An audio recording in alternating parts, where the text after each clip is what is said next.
오늘을 사랑하는 묵상 시간입니다. 오늘 본문 말씀 이사야서 19장 16절과 17절입니다.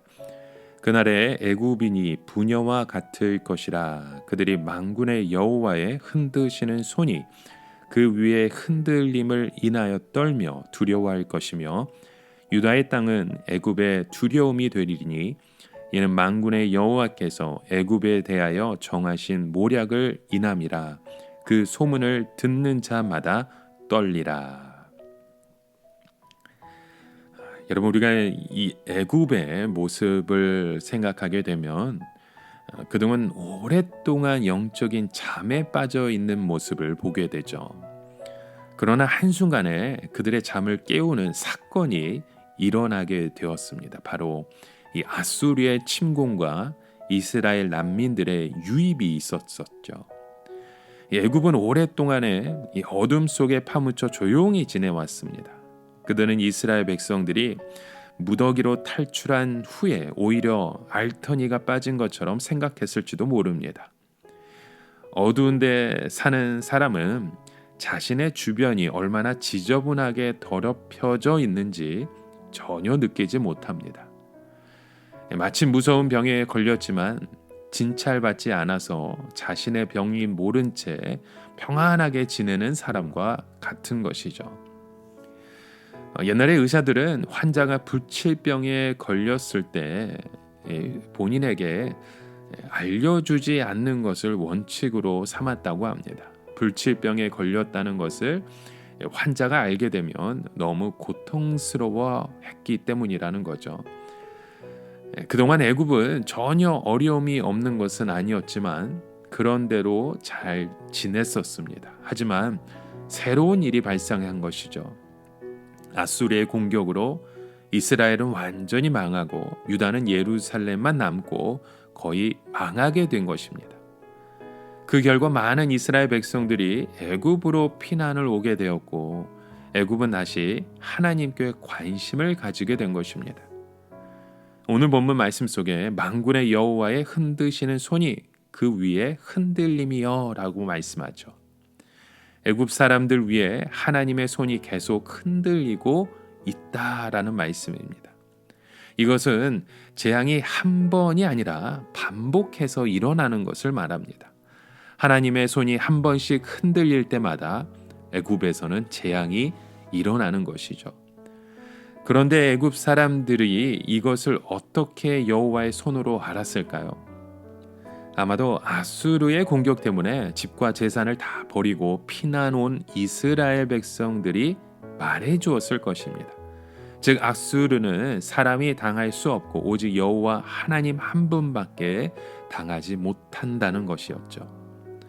전 세계가 아수르 앞에서 패망하고 있는데 끝까지 남아있는 것은 예루살렘이었습니다. 그래서 오늘 본문의 말씀처럼 유다의 땅은 애굽의 두려움이 되리니 이는 만군의 여호와께서 애굽에 대하여 정하신 모략을 인함이라 란 말씀을 합니다.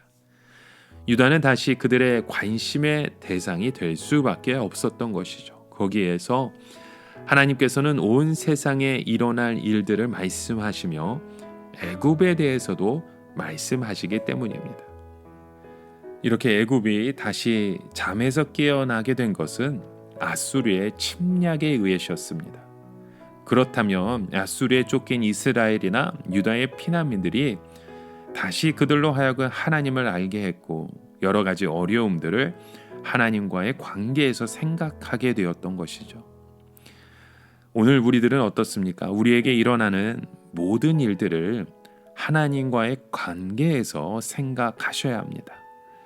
예를 들어서 우연히 어떤 사고를 당하고 어떤 일이 일어나고 어떤 아픔의 모습이 우리 가운데 일어났을 때 오늘 나를 위해서 흔드시는 하나님의 손을 볼 수 있어야 합니다. 사실 어떤 분들은 너무 지나치게 모든 것을 신앙으로 연결해서 오히려 더 미신적이 되는 경우도 있습니다. 예를 들어 조금만 아파도 이게 하나님의 징계의 심판이라 생각하는 거죠. 이는 불필요할 정도로 신앙에 예민해져 있는 모습입니다. 이런 경우에는 말씀이 필요합니다. 말씀을 들으면 고난이라고 생각되었던 것들로부터 오히려 하나님의 은혜를 발견하게 되는 것입니다.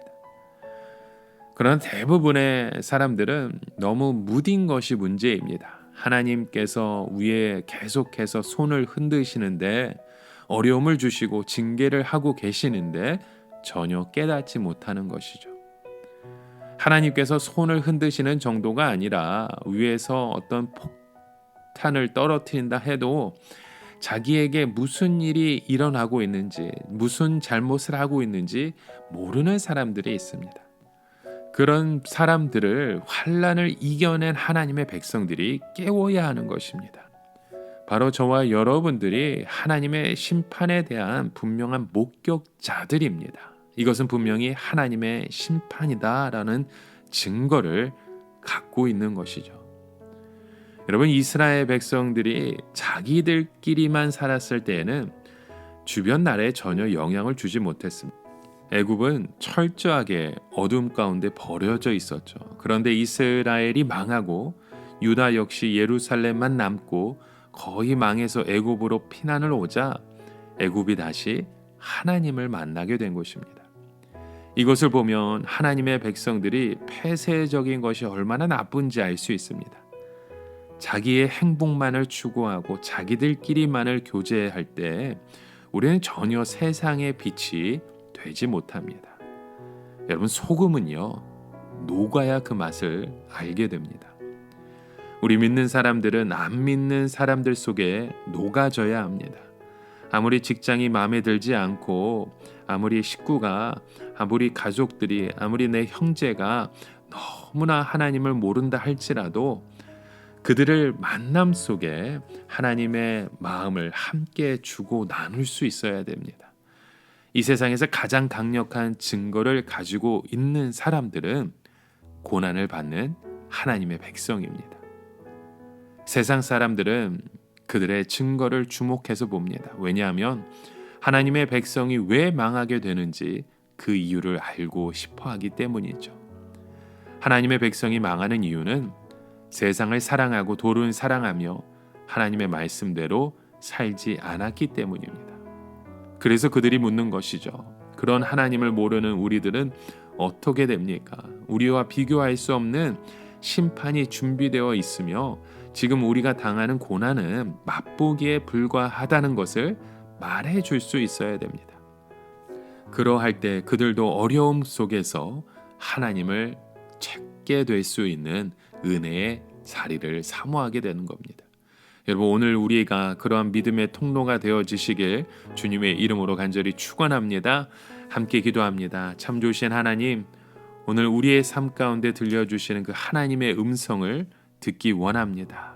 우리를 위해서 계속해서 흔드는 손, 그 재앙 속에 하나님의 마음을 바라보게 하여 주시고 돌이키게 하여 주시고 회개케 하여 주시옵소서. 예수님의 이름으로 기도드립니다. 아멘.